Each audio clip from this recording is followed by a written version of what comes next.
परमेश्वर के धन्य नाम की महिमा हो। प्रभात मनन के सत्र 2873 में आप सभी का बड़े प्रेम के साथ स्वागत करता हूं। आइए आज के मनन के लिए हम पढ़ते हैं प्रकाशित वाक्य अध्याय 9 पद 21। और जो खून और टोना और व्यभिचार और चोरी उन्होंने की थी उनसे मन न फिराया। हमारे कल के मनन में हम देख रहे थे कि महाक्लेश काल में मनुष्य कई विपत्तियों से गुजरने के बावजूद भी पश्चाताप किए बिना कैसे मन को कठोर करते हुए जीवन बिता रहे हैं। निम्न विषय का केवल एक प्राथमिक सूचना ही हम कल विचार किए थे। पद में छिपे हुए कुछ अन्य आत्मिक सच्चाइयों को भी आज आपके साथ में साझा करना चाहता हूँ।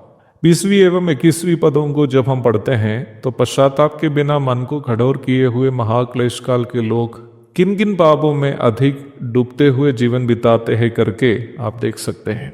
उसमें सर्वप्रथम दुष्टात्माओं की पूजा है, दूसरा सोने और चांदी और पीतल और पत्थर और काठ की मूर्तियों की पूजा है, आगे खून बहाना, जादू टोना, व्यभिचार, चोरी आदि को भी आप देख सकते हैं। इस अध्याय का अध्ययन क्रमानुसार करने वालों को एक भयानक बात अवश्य समझ में आ जाएगी।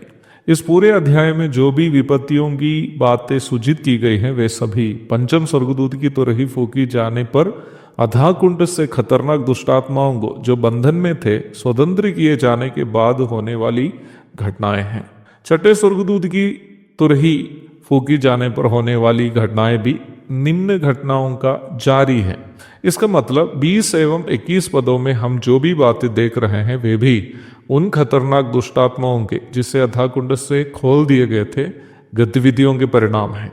अर्थात पंचम स्वर्गदूत की तुरही फूकने पर जितने भी विपत्तियां हुई थी उससे बचे हुए लोग जिन पापों को वे पहले से करते आ रहे थे, जैसे दुष्टात्माओं की पूजा, मूर्ति पूजा, हत्या, जादू टोना, व्यभिचार, चोरी इत्यादि, उसको जारी रख रहे हैं। इस सूची में दुष्टात्माओं की पूजा के साथ साथ जितनी भी बातें बताई गई है वे सभी यदि आप अध्ययन करेंगे तो पता चलेगा कि सभी दुष्टात्माओं की पूजा से जुटी हुई है। पहला कुरिन्थियों अध्याय 10 की 19-20 में यह बात स्पष्ट रूप में सूचित की गई है कि मूर्ति पूजा करनी दुष्टात्माओं की पूजा करनी है, क्योंकि मूर्ति पूजा की ओर मनुष्य को आकर्षित करने वाली ताकत तथा पूजा करने वालों में एक प्रकार की नशा उत्पन्न करने वाली ताकत दुष्टात्माओं की ताकत है। इसलिए पहली शताब्दी में मूर्ति पूजा करने वाले अन्य जातीय समूह से विश्वास में आने वालों के लिए यह आदेश दिया कि वे मूर्तों की अशुद्धताओं से दूर रहे। प्रेरितों के काम 15-20। खून शब्द जो यहाँ उपयोग किया है खून करना अथवा हत्या को सूचित करता है।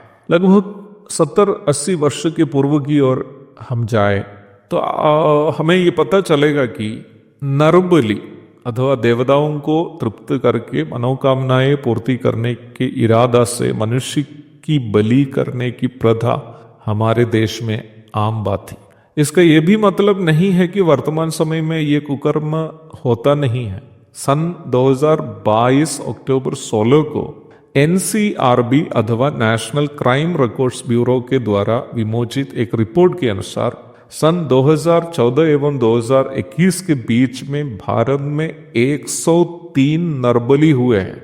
आपको बता दें कि 19वीं शताब्दी में भारत में विशेषकर उड़ीसा, बिहार, बंगाल आदि क्षेत्रों में नरबली आम बात थी। 19वीं शताब्दी के मध्य भाग में अंग्रेजों के शासनकाल में लॉर्ड विलियम बेंटिक ने इससे कानूनन अपराध घोषित करके नियम लागू किया।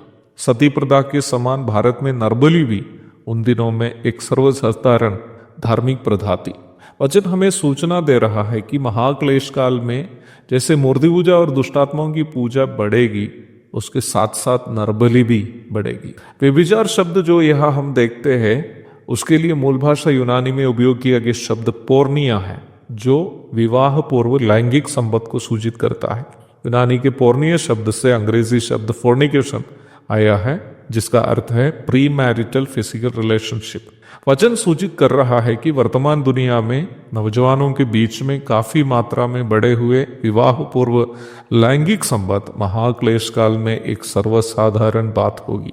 प्रारंभ में सूचित की गई बातों से जोड़कर बोलूं तो यह भी जवानों में दुष्टात्माओं के प्रभाव को सूचित करता है। इस बात का बिल्कुल संशय नहीं है कि महाक्लेश काल एक ऐसा समय होगा कि घिनौने पापों को करना सर्वसाधारण घटना होगी। प्रभु की इच्छा हुई विषय का अध्ययन कल भी जारी रहेगा। तब तक के लिए आपसे विदा हो जाता हूँ। प्रभु आप सबको आशीष दे। आमीन।